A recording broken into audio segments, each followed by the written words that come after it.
Now, real people, real opinions. Nighttime talk with Niall Boylan. Ireland's classic hits radio. Oh, -2-0. He's not joking, is he? I mean, like, it is. Sorry to keep saying this every night when I come on, but I just can't get the heat into me. It is cold. It is Niall Boylan with you right through to midnight tonight. Lots to get through tonight, including, of course, yes, we will be talking about that election. Also, illegal money lenders. This is the time of the year. Sadly, they operate, but are they a necessary evil for some people who otherwise probably couldn't get credit? They generally lend to people who are on social welfare or have bad credit. Also, what's the worst and best Christmas present you got? Because I have a text from a listener whose missus told him, look, you don't have to get me anything this year. It's okay. It's okay. Now, lads, can I just say one thing to you? If your wife says, don't get me anything this year, make sure you get her something, okay? She doesn't actually mean that. That's just a nice way of her being nice. But she doesn't. And the other thing is, don't buy her sexy underwear and go, what do you think of that, love? Isn't that great? Because you know as well as I do, that's not for her. That's for you to ogle at her. That's, don't get me wrong. Like, women don't really, I don't know, I'm not a woman. But I'm pretty sure they don't like wearing sexy underwear all the time because it's probably reasonably uncomfortable. Not that I've ever worn it. That all came out wrong, didn't it?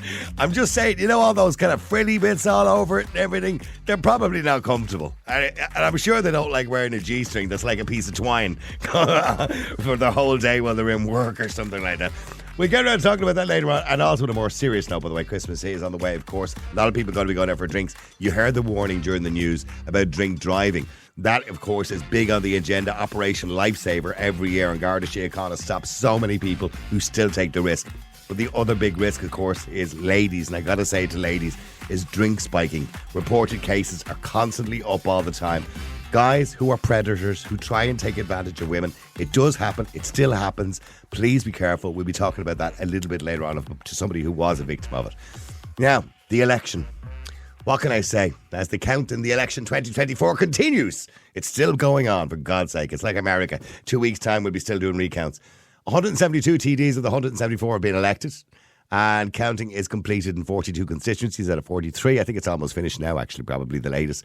Fianna Fáil currently have the most amount of seats, followed by Fine Gael and Sinn Féin. Minister for Health, Stephen Donnelly, out the gap, gone. Lost a seat after being eliminated in Wicklow in the early hours of today, actually. That was this morning kind of thing. It was late last night, wasn't it? The government's most high-profile casualty, I suppose.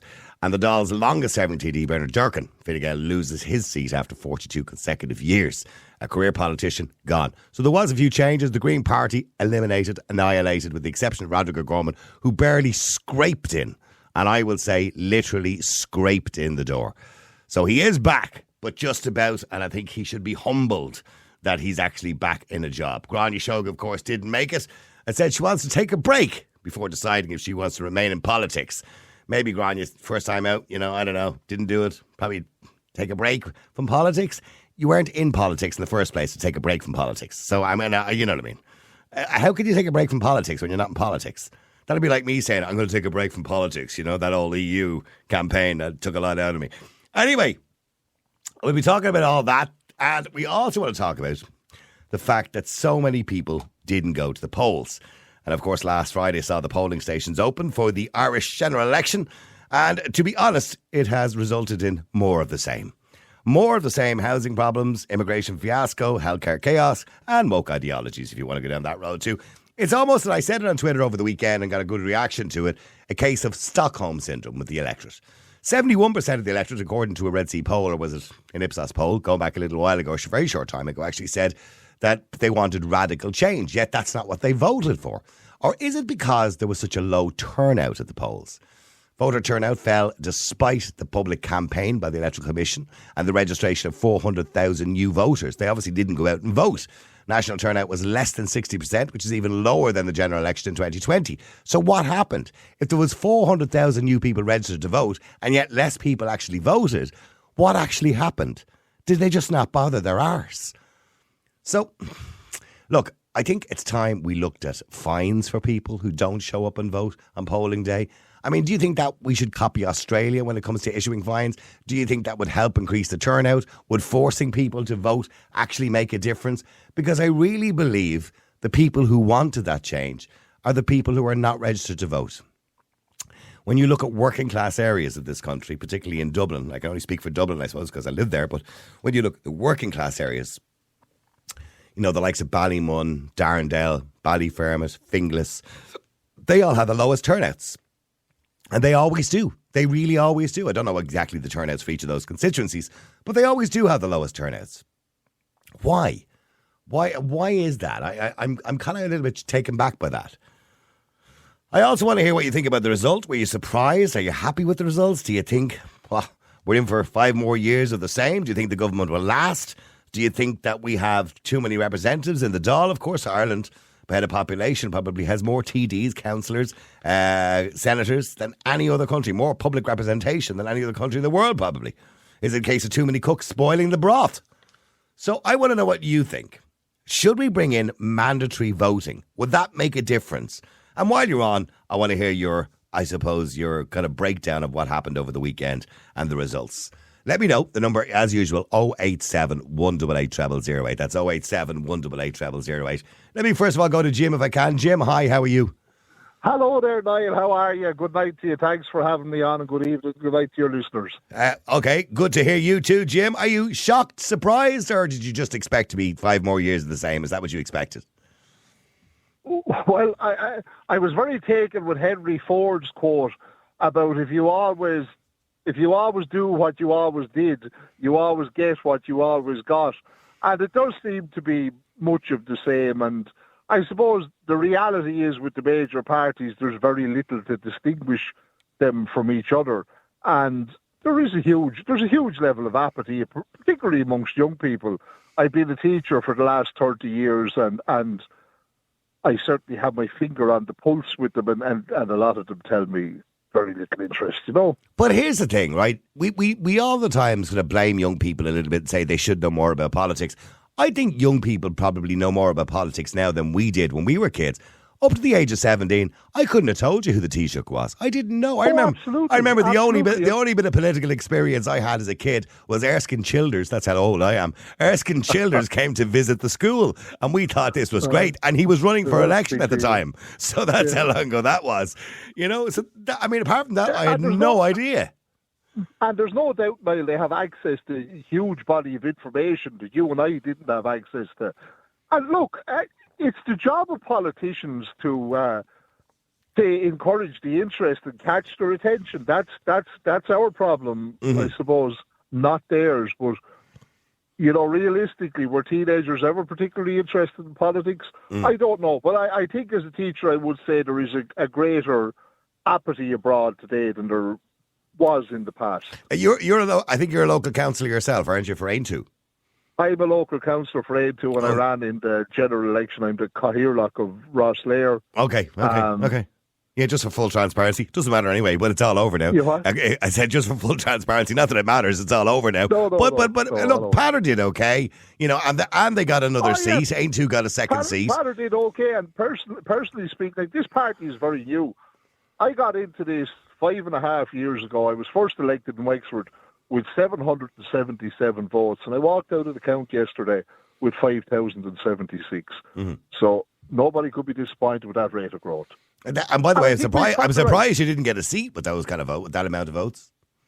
Well, I was just outside. You see, I was just outside the pack.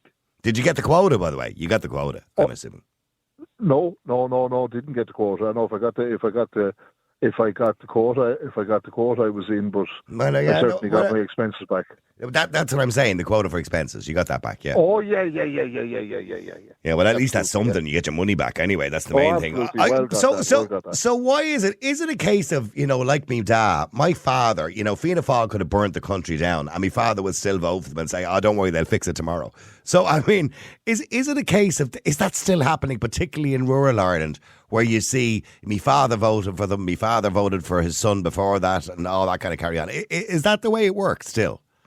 There's no doubt. It is. I mean, we've put back the same in Wexford, albeit we lost the Fine Gael TD. It was a 5-seater in South Wexford. It was a 5-seater in Wexford. It became a 4-seater in South Wexford, 3-seater in North Wexford. So yeah, there's no doubt it's very hard to break tradition, and it's hard to build a new party and offer people something new. But as I say, I mean, you can work out the percentages. If you come from 777 to 5,076 in the course of 5 years, it does point towards people are looking for something different and looking for. But here's the other thing too, Jim. The media play a huge role in this, huge role in getting people elected. And we seen the classic example of that was Jerry Hutch. So Jerry Hutch almost got elected. I was hoping towards the end he would, because it would have been funny. But here's the thing. He almost got elected. But the media are the ones to blame for that. I mean, they rallied around him for 3 weeks. Here's a man turns up out of nowhere 3 weeks before an election, announces that he's running. And he comes from nowhere, and he's all over the front of every newspaper on a regular basis. So why wouldn't he get the amount of votes he did? I have often said at council meetings afterwards, the most powerful man in the room, the most powerful lady in the room, is the one writing for the paper. Yeah. Without a doubt. Yeah. If they decide to run with the story, it's a story. If they decide not to, it's not to. And as you say, in relation to Jerry Hutch, I mean, they put him front and centre and gave him a huge amount of hype. No, there's no doubt about that. And I often wonder, should there be a responsibility on the press to like I would find in Wexford that the place of the fishermen, the place of the farmers, no longer gets the headlines like it once did. Yeah. And I know. It's covered. Yeah. Yeah, I mean, and that is a huge problem. I think the media have a huge responsibility. And when we see the debates happening on television, and the assumption in the debates, because you have leaders' debates, you have the three leaders, Mary Lou, Simon Harris and Micheál Martin. So there's an assumption that these three are going to be back again. But which one of them is going to be the Taoiseach is always the question. So there's that kind of assumption that these three will be the main parties. Absolutely, and we saw it with the referendum earlier on. That then none of them are afraid to stray too far for fear.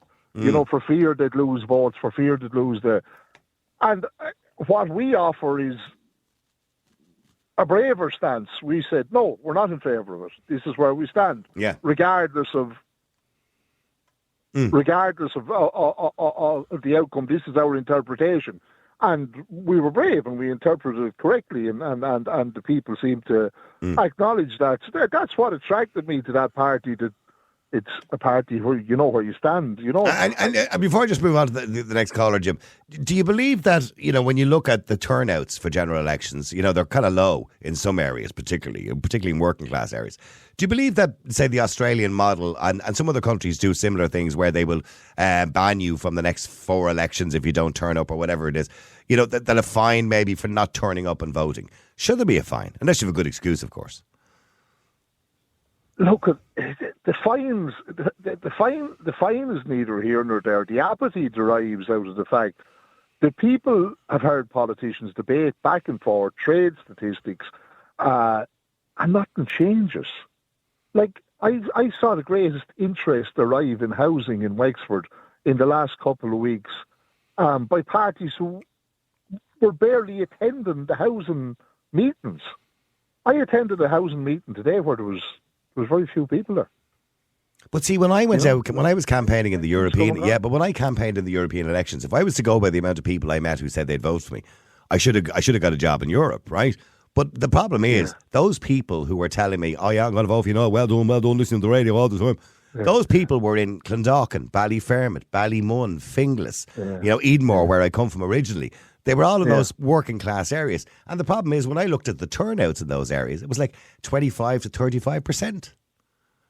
You know what I mean? That's low. It's 1 in 4 people out to vote.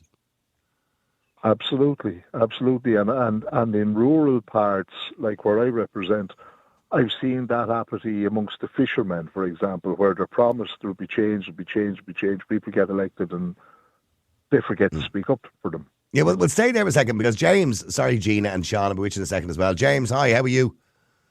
Good evening, Niall, good evening. How you doing? First, just a quick one I'll say to you. I'll get to the fines now in a minute. The first thing I'll say to you, Niall, is it took America hours to count their election, as in it was 8 o'clock air time, 3 o'clock air time, and it's confirmed. And another thing is the fine thing. You can find it's another way of taxation as well, but you can fine people, but like A lot of people could be sick of this and the other. Plus, it's confusing. The election itself is confusing. Confusing in what sense? Well, we're one of only two countries, Ireland and Malta, who use this form of voting or this form of electoral system. Yeah, it needs to be done away with because we've got 10 parties at least, right? Maybe 12 parties. And that's too many parties. And most of them are on the left and anyway, or centre left. But but changing the voting system is not going to fix that. Well, changing the voting system as far as account packs and all that, and transfer votes. Transfer. Like you look at Jerry Hutch. Jerry Hutch was 2,000 ahead at one stage. He got more forced preference votes than Sherlock, but she gets transfers from the left. Yeah, there was 4,000 transfers left, and there was 3 other candidates. And I could argue, James, I was in the same position in the European elections. I stayed until the 19 count, which was the last count. And if it wasn't for the fact that Ayan O'Riordan got 14,000 transfers from the Green Party, I would have got elected. So you think that's okay, all them transfers and all them? Well, I don't think it's okay, but that's the system we have, and we're all stuck with the same system, aren't we? Do you know every party has to suffer the same system? Post is the most fair system to me, first past the post. Yeah. You know what I mean? How can somebody, there has been people that didn't get in, that got first preference votes ahead of somebody that did get in. And when you look at 10 constituencies or so in Ireland, in Dublin. Yeah. 10 constituencies, right? So we say, forget about the 5 candidates in each of them. We say 4 candidates. That's 40 TDs for Dublin. Are you kidding me? Yeah. Do you know what I mean? And then you look at... there's an extra 14 this year, of course, because of the change in the geography of it. So there's 174 seats this year. Yeah. And as I said already, no disrespect to Jim, by the way, we have more councillors, TDs and senators in this country, more public representation than any other country per head of population. We don't need that many people. I don't think so, anyway. Here's the question for you, Niall, and you probably know better than me. Can you explain to me what a junior minister is? Yeah. What's that all about? I know it gives you a pension because you're a junior minister. Yeah, and I know. If you actually have a look online at what these junior ministers do, I'll tell you couldn't make it up. Yeah, well, he's kind of like, you're the Minister for Education. We wanted to give you the job, but we couldn't really. Yeah. He's here longer, so I gave it to him. So I tell you what, you can be kind of his apprentice, so you can be a junior minister. Yeah. You know how many there is, Noel? I don't know how many junior ministers there is now. I'll tell you how many there is. The 17 junior ministers getting full ministerial. Well, do they get a full ministerial pay? I don't know if they get full ministerial pay. Well, they get all the pay, but probably a bit less. Yeah. I don't want to let the cat out of the bag or anything like that, but I know somebody really, really close to me that works for the government in the pay department and the pension department and whatever. And some of the expenses and all these people get. Oh, you wouldn't be letting cats out of bags because it's public knowledge. It has to be public knowledge. I mean, like Jim's money is public knowledge. His expenses are public knowledge. I can find out tomorrow how much Jim claimed in expenses last year. Absolutely, yeah. That's just the way it is. When you've got 2 major parties like Fine Gael and Fianna Fáil and all, right, and Sinn Féin, right.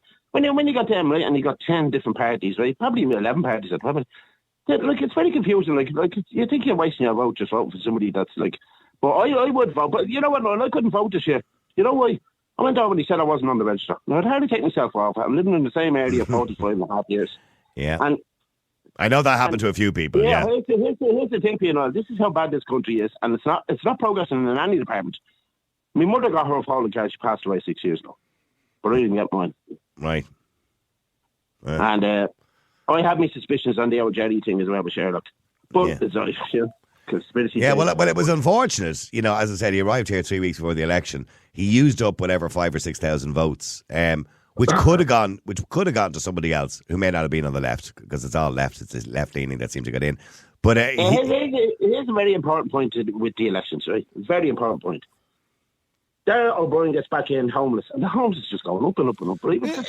But no, hang on. In fairness to Darragh O'Brien, and I never ever give credit to people within the government, you know, you have to say, like, he was handed a piece of shit. It's very hard to fix something that's extremely badly broken.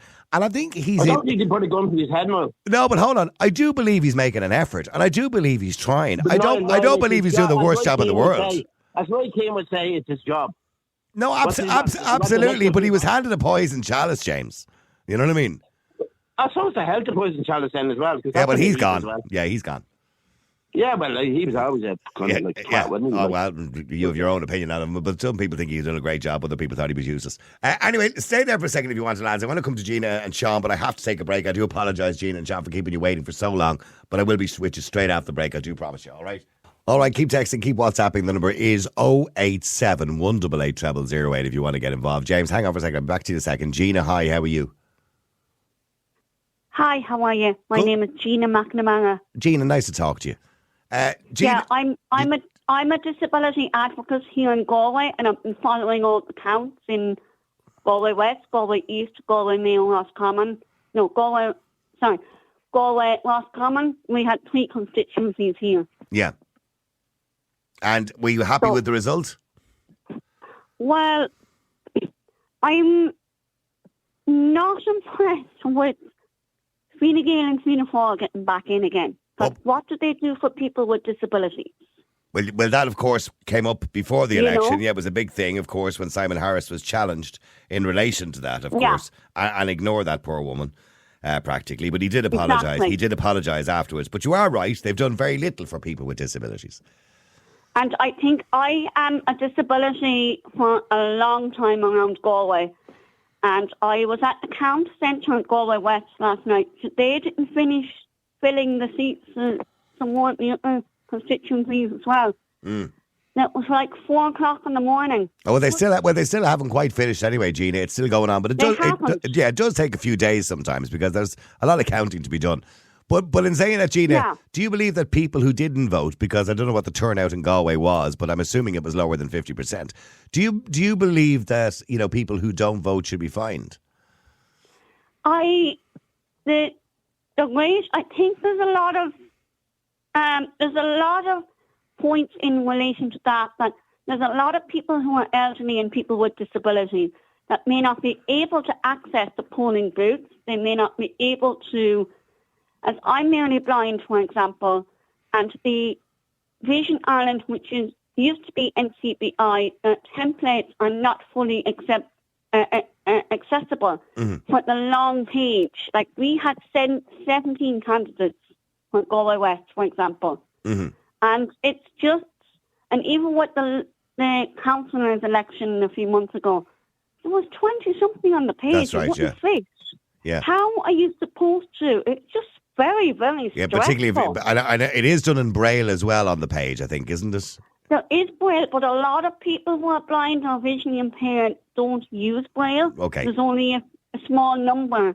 So in that regard, I don't think people should be fined. I know people mightn't be interested. Well, then should we try and make it easier for people, particularly with people with disabilities, rather than getting to a polling station? What about, obviously in America they use mail-in votes quite a lot. Should we have more mail-in votes? There is the postal vote, yeah. Vote, yeah, sorry, Niall. But you see, that means trying to apply on time, and I have spoken to a few people. They thought they were on the register, but they weren't because it was the wrong address. And I said, why didn't you double check it? You go to the register.ie, I think, isn't it? That's right, check the register.ie, yeah. Yeah, so, but there's a lot of people who are elderly and people with disabilities throughout the country. Like, I know Dublin and your area have a huge area. Now, Galway has a big enough area too. So I think generally those people should not be penalised. No. Okay, I get that. Gina, thank you very much indeed. Sorry, James, you wanted to say something very quickly before I go to Sean. Thank you, Gina. Go ahead, James. Hi, how you doing, Noel? My name's Thomas. James just gone to the toilet. I just wanted to make a couple of points, if you don't mind. Well, I tell you what, Thomas, I'll come back to you in a second then, because that wouldn't be fair on Sean because he's waiting longer. Sorry, I thought James just wants to make a point before you went. It's just about not voting. This was the first election that I haven't voted in. 32 I've voted since I was 18. And the reason I consciously didn't vote, and the reason why is because young people, particularly around my age cohort, are so disillusioned with the lack of an alternative. I mean, there's 3 good major parties there. There's plenty of independents who are alternative. Yeah, but that's the problem. There's no realistic alternative. You've got. Where do you live, James? What constituency do you live in? Dublin Midwest. Okay. I mean, it's a war of acronyms with all the political parties. Who do you vote for? Yeah, they come around once in a while looking for your votes. Well, forget about the ones that are coming around once in a while looking for your votes. Look down the sheet and see what independents represent your. What's the point in voting? But if everybody thought like that, there'd be no point in voting at all. Well, where's the alternative? Why can't the left get together and form a coalition and one bloc so they can put pressure on the government? Everybody knew Fianna Fáil was going to get when you say why, what do you mean the left? There's plenty of left-leaning politicians, plenty of them. Plenty of fragmentation on the left, plenty of disconnect on the left. But look at the right. The right is just full of independents and small parties. Yeah, exactly. And Fianna Fáil and Fine Gael would be considered left at this stage. Fianna Fáil, Fine Gael. No wonder Micheál Martin looked so confident at the election. He knew he was going to be Taoiseach. He has his 20% base, as does Simon Harris. They knew they were getting elected. They knew they were getting back. Of course they do. 20% each, that's their base. So who are we supposed to vote for? You've got all these lefty parties, socialist parties, Labour. So, why is there a Labour and a Social Democrats? They're one party. They believe in the same thing, but no, it's all who's the biggest lefty, and they all want to have their own little grandstand in their own little political party. It's a joke. I don't disagree with you that Labour and Social Democrats are more or less the same party. That the proof of that was today when Ivana Bacik said she wouldn't go into power with the government unless the Social Democrats went with her. Well, James or Thomas, stay there for a second because I need to let Sean have a say and I'll come back to you. Stay there. Thomas, Sean, hi, how are you? How are you doing, Noel? Good afternoon, or good evening to you. Yeah, sorry for keeping you so long, Sean. I do apologise. You're okay. I know, and it's going to be a good one, Noel. The fact of the matter is, Noel, okay, I tell you what, yes, I do. People should be fined. Now, I listened to what Regina said, and I get that. Look, Regina or anybody else that's how would I put it, disability boys or this. Yeah. Now, here's another thing, Noel. I wanted to address that. People that have disabilities should have transport in them areas for people that want to vote. If they don't have their own transport. Or a postal vote. They should be able to register. They should all be able to register for a postal even vote. But yes, whatever the fact. But the thing about it is, Noel, what I say is this: it's only 5 years, every a few years that we do get to vote, and the fact of the matter is, if you don't, say it's like court duty, if you don't show up, you better damn have a good excuse for it. And maybe you're not well or this, that, the other. You need a doctor's letter for that. And you still go. But that's the case that if you don't vote, you get a €200 fine. That's the way it should be. Yeah, but Thomas said he didn't vote because there was no one to vote for. I heard him, and I tell you, that's the biggest bullshit I've ever heard. So that's why these bigger. Hold on, Thomas. This is why these bigger parties are winning and winning every day of the week, every election, because it's like you, Thomas, that aren't putting you to vote. This is nuts. Fining people. That's totalitarian. I voted because I didn't vote because I protested. You're entitled to a protest in any democracy, and to fine people. I tell you what, James, a good protest is to go to the polling station, get your polling sheet, and put an X to it. They spoil your vote if you want to. Why should I have to vote if I don't want to vote? But Thomas, you're not making sense, Thomas. You're not making sense, Thomas. So you're on voting and then you're giving them the power, Thomas. That's what it is. It's as simple as that. They already have the power. They have the power because they have a divided. It's divided political system. Right. The government are licking their lips at the division amongst the opposition. Thomas, can I just say something to you, Thomas? Thomas, can I say something to you? The guy that I voted for, Thomas, in my local constituency got in, and I'm delighted with that. And the fact that and he's not Fianna Fáil, he's not Fine Gael, he's not Labour. The fact of the matter is, Thomas, I went out and hold on, Thomas, I used my vote, and a lot of people did in my constituency. And the reason why you got in is because of us that could open off our asses and we voted for him. And here's the thing, Thomas. He's a great guy in there. He does what he does, and he's always done. So is he an independent or is he part of a political party? He's an independent. So why is he an independent? Why can't he join a political party? Why can't he join a political party and go in unity with political parties? But James, the whole idea of being independent is that you don't agree with the policies of a political party. Now, look, James, if everybody had that attitude and we didn't vote for independence, the smaller parties would never exist because they get formed from smaller independents. I mean, you take the likes of Aintu, who's a small party. Okay, they've only got 2 TDs now, right? Don't have any huge amount of power, but at least they can stand up in the Dáil and ask questions. Absolutely. The same as any independent can stand up and challenge the government. And we get to hear that. That then goes on the television or it's in a newspaper or we talk about it on the show. So they get to challenge the government on your behalf. Absolutely. That's the whole point of it. But is it not better to challenge the government in a block of people, of like-minded Absolutely, people? as one but you will unity? you will never have that block of people unless enough independents get elected and are like-minded and come together. That's how Ain 2 happened. That's how Independent Ireland happened. And it might take them time to build a bigger party, but it's up to people like you to get out and vote for them. No. All due respect, like we thought that, like it might take them time. In the last 4 or 5 years, how many political parties have propped up? Like you've got the Socialist Workers Party, you've got the Social Democrats, you've Labour, people before Profit, Ain 2. I mean, the Social Democrats were supposed to be an alternative to Labour. Ain 2 was supposed to be an alternative to Sinn Féin. Why do we need so many alternatives? Why can't these I don't think Ain 2 are meant to be an alternative to Sinn Féin. Pat O'Toole left Sinn Féin for that reason. Off from Sinn Féin, but why can't these people get together, agree a mandate? I think Pat O'Toole is a great guy. Yeah. You know, and the fact of the matter is that India, the biggest population in the world, they agree with left-wing coalition. Thomas, you lost your say the minute you said you didn't vote. That's what you did. No, I didn't. That's exactly what you did. No, I didn't. You did. You did. You have no say. You have no say when you vote for an independent. You have no say whatsoever, Thomas. You have no, and there's plenty of people out there like you that, oh no, I didn't vote. Why? Because I'm sure it couldn't be arsed. Sure, it was going to be Fianna Fáil, Fine Gael and Sinn Féin anyway. That's the point, Thomas, yeah.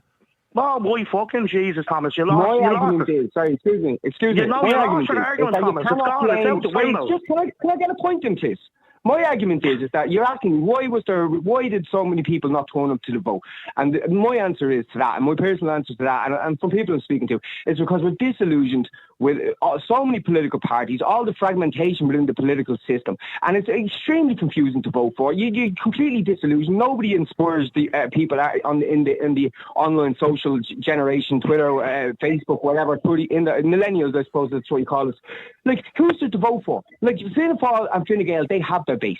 All these other fragmented parties, they need to join together. But hey, James, if you look at the last, if you look at the last 30 years, that base is slowly getting smaller and smaller and smaller. I mean, if you go back, say, 30 years ago, and I get AJ to check, I imagine that Fianna Fáil would have probably had about 40% of the vote. When do you think? Agreed. And I agree. So those bases are getting smaller.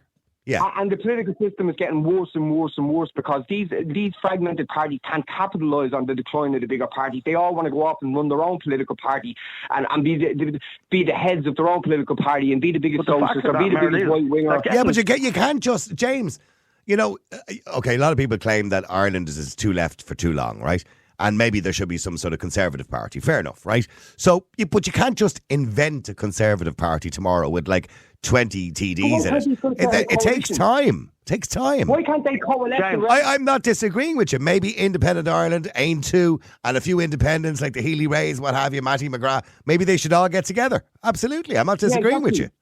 Labour and Social Democrats should just get together. No, I don't mean to be flippant about that. No, I'm not disagreeing with that point. But they obviously have differences of opinion on certain things, and that's why they won't go together. Very little. Well, no, there's no difference between Labour, I suppose, and Social Democrats.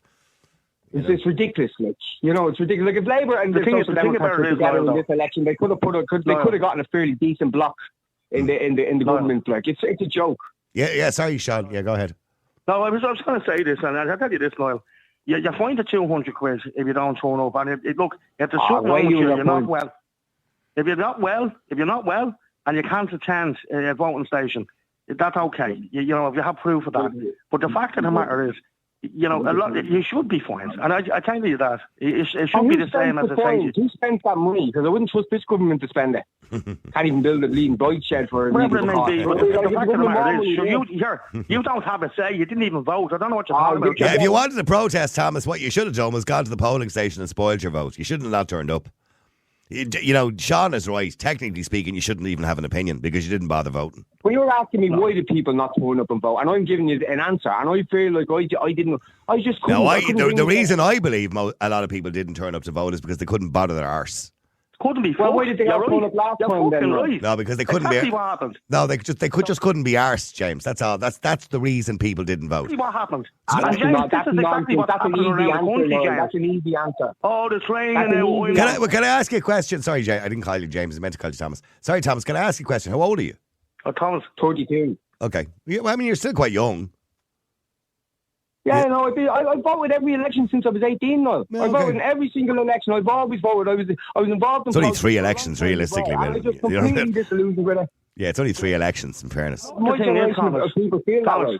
Yeah. Thomas, do you know what I am? I tell you what I am, Thomas. I'm quite annoyed that you feel that you didn't go out to vote and that you feel disillusioned.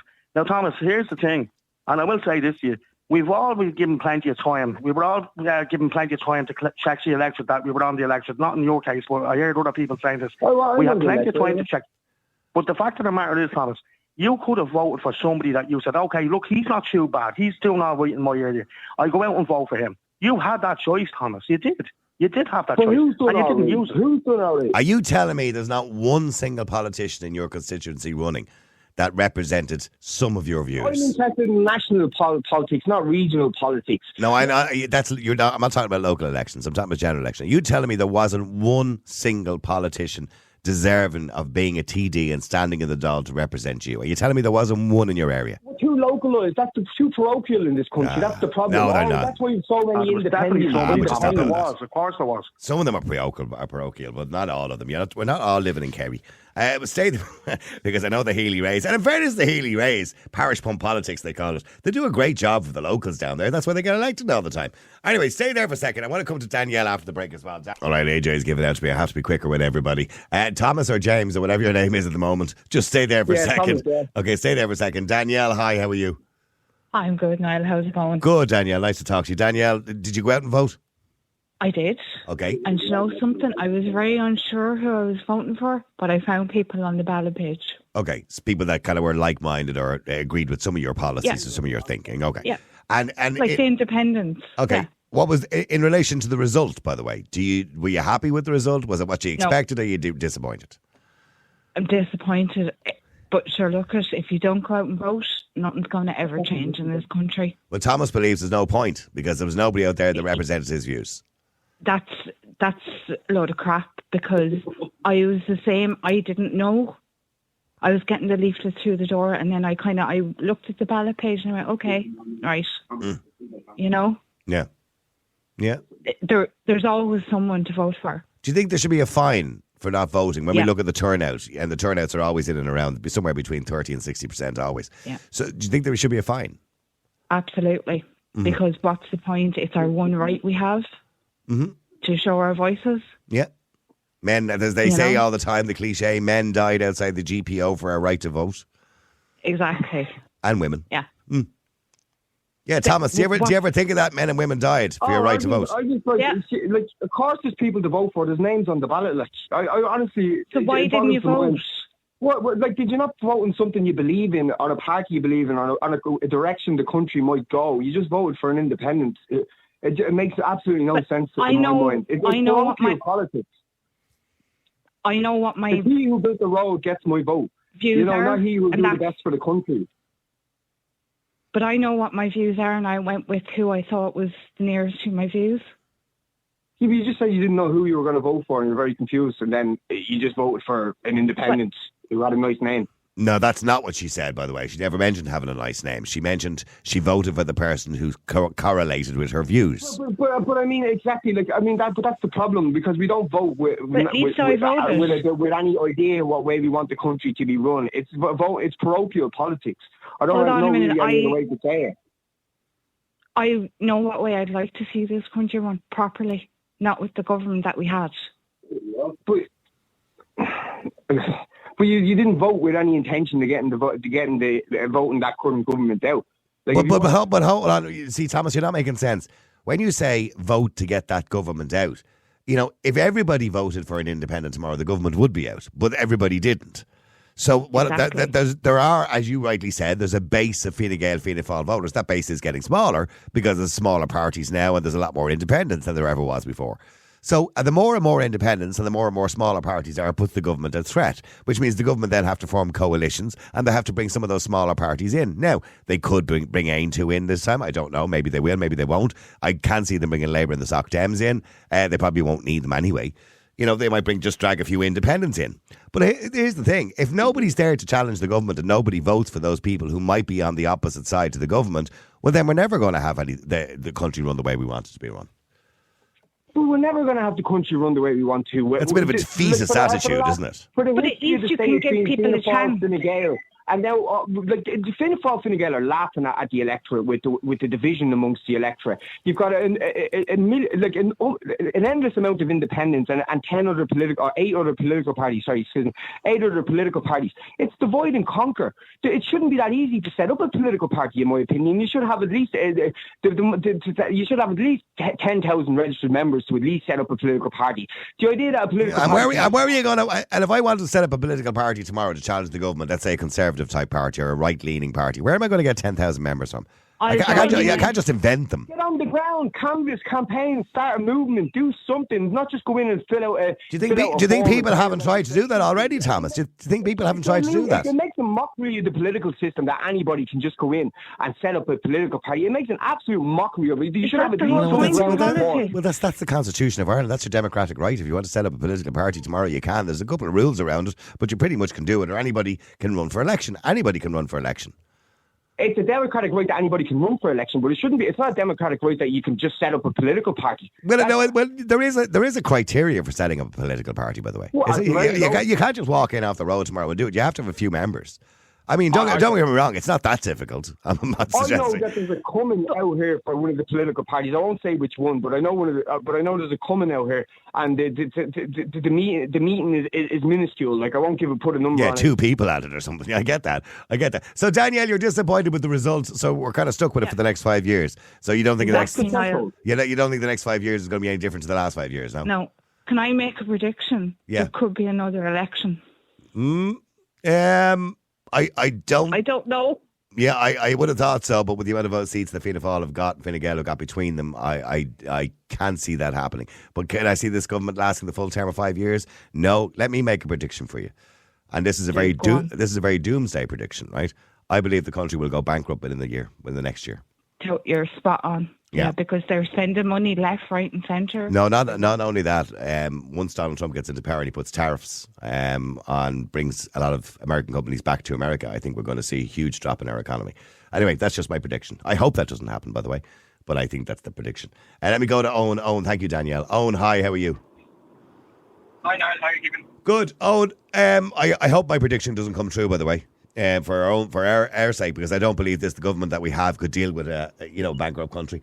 Anyway, get back to what Thomas says. There was no one to vote for, and I was asking, should you get a fine if you don't vote? You absolutely shouldn't get a fine, and I actually sympathise a little bit with Thomas. I don't agree with not voting. I think you have a moral obligation to vote, but I think fining someone is ridiculous. I think there's an obligation on the candidates and the parties to run good candidates. I think this election was called in 3 weeks. There's candidates coming out there in 3 weeks that no one had ever heard of. So how are you supposed to motivate the electorate to go out and vote if they haven't heard of these candidates? Mm-hmm. I think, so I'm from Galway East. We had a candidate called Albert Dolan, who's only 26 for Fianna Fáil. He was very well known. He ran as a county councillor. He was very well known, and people liked him, and people got out to vote for him. In his constituency, or in his local towns in Monavea and that's right, their turnout was at about 65% or 70%. And among other young people like me, a lot of people did go out to vote for him because he was young, they felt like they knew him. And that's why they went out. And did he get elected? He got elected easily. Good. He got elected. Well, if you say he's a good man, well done to him. But that's what I mean. If he wasn't there, and I actually think the turnout might have been higher because there was no Labour or Stop Dem candidates on the ballot, so that probably meant some less people didn't vote. Mm-hmm. But it's probably a reason why Jerry Hutch did well is people felt, like he was from the same background as them, and. Well, I think Jerry Hutch did well because, of course, the media, of course, gave him plenty of publicity for 3 weeks, for the whole 3 weeks of the campaign. But that's what I mean. People knew they had someone to go out to vote for. It wasn't just. Yeah, but there was much better candidates in that area than Jerry Hutch. I mean, Jerry Hutch has been out of this country for 20 years, more or less, and he arrives back 3 weeks before an election. You know what I mean? What does he know? Jerry Hutch is the worst candidate in the country. But people knew who he was. People felt like they could connect to him. Nobody can name a Jerry Hutch policy. Not one person can name a Jerry Hutch policy. There isn't one. Well, no, not even Jerry Hutch could name a Jerry Hutch policy. Because he was asked 3 times yesterday at the counting centre name one policy, and he just kept saying, "I'm going to take my instruction from the people." That's all he kept saying. He didn't have any policies. Well, that's what I mean. It's the job of the parties and the candidates on the ground to get themselves out there, get their views out there, show that they're fighting for the people to go out and vote for them, no matter what your views are. And I think there's a lot of... So you don't agree with, say an Australian type idea where you fine people for not voting? No, I don't.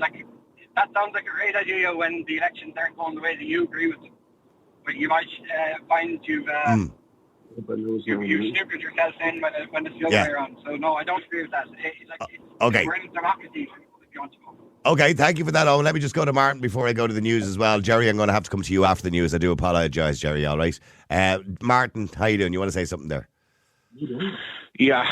I've 2 minutes. I have 2 minutes, Martin, but I will come back to you after the news. You want to talk to Thomas? 2.6 minutes. Okay. Go ahead. Very quickly, Niall, you asked how am I doing. I'm depressed, not surprised, but depressed. And I'm even more depressed listening to Thomas. Is he still there? He is, yeah. Ah, yeah. Can I ask you a question, Thomas? Far away. Do you own a home? Do you own a home or do you live in a home? You do. No, I own a home. I own a home. Okay. If you arrived home and you found that your home was in a blaze, it was on fire, would you call the fire brigade? Pardon? I'd call the fire brigade, then ring me insurance, yeah. Okay, you'd call the fire brigade. Why would you call the fire brigade? Because the house is on fire, boss. Exactly. So you'd go to the effort of calling the fire brigade because you want to salvage something. Yes, you wouldn't go out and vote on the same basis that you want to salvage something. Can I ask you a question? If your home was fundamentally flawed, right, it was condemned, would you continue to live in it, or would you continue painting it, or would you continue furnishing it, or would you just leave and go elsewhere? I wouldn't just paint it. I'd do things to make it better. Exactly. Reconstruct it. No, Thomas, listen to the answer. He said he'd fix it up and make it better.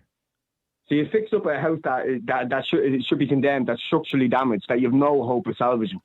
You'd put more money after bad money. If that's the case, I'd rebuild it. I'd make the effort to rebuild it. Even if I couldn't, I would make the effort to rebuild it because that's the moral thing to do. Your attitude is it's not worth your effort. That's what it comes down to. How much research did you do on the people in your constituency that were running? It's a lazy answer and it's a lazy explanation because you think that I voted my whole life, every single election, and so have many other people.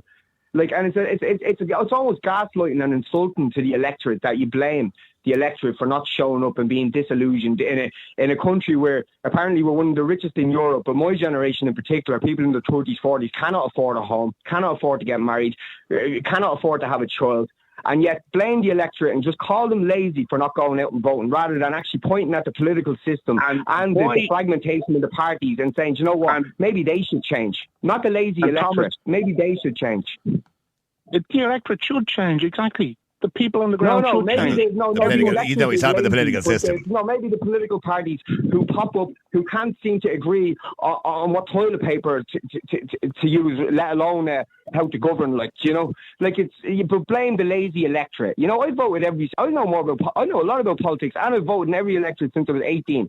But no, I'm lazy. That's the reason why I didn't vote, and that's the reason why lots of other people didn't vote, because of laziness. That's a lazy answer. Yeah, that is the reason. That is the reason. Yeah, that's really what it comes down to. You're just disconnected. You don't think it's worth your while. Do I sound disconnected? That's a lazy answer, and you're disconnected from how people are feeling. You're obviously disconnected. If you didn't go out and vote, you're disconnected. You have taken the decision to disconnect yourself. Go out and vote. Well, do me a favour, all of you, actually, because I have to go into the news or I'll be disconnected from the radio station. Keep texting, keep WhatsApping. The number's 087 188 0008.